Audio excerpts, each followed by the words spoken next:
అనుకోని కష్టములలో, అంతులేని ఆపదలలో కూరుకుపోయిన మానవులను కడతేర్చుటకు స్వయముగా దుర్గతి నాశినియగు దుర్గామాత ప్రసాదించిన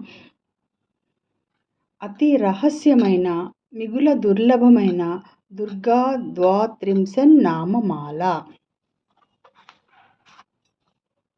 దుర్గా దుర్గార్తిశమని, దుర్గా పద్వినివారిణి, దుర్గమచ్ఛేదిని, దుర్గసాధిని, దుర్గనాశిని, దుర్గతోద్ధారిణి, దుర్గనిహంత్రి, దుర్గమాపహ, దుర్గమజ్ఞానద, దుర్గదైత్యలోకదవానల, దుర్గమా దుర్గమాలోక, దుర్గమాత్మస్వరూపిణి, దుర్గమార్గప్రద, దుర్గమవిద్య, దుర్గమాశ్రిత, దుర్గమజ్ఞానసంస్థాన, దుర్గమధ్యానభాసిని, దుర్గమోహ, దుర్గమగ, దుర్గమార్థస్వరూపిణి, దుర్గమాసురసంహంత్రి, దుర్గమాయుధధారిణి, దుర్గమాంగి, దుర్గమత, దుర్గమ్య, దుర్గమేశ్వరి, దుర్గభీమా, దుర్గభామ, దుర్గభ, దుర్గదారిణి.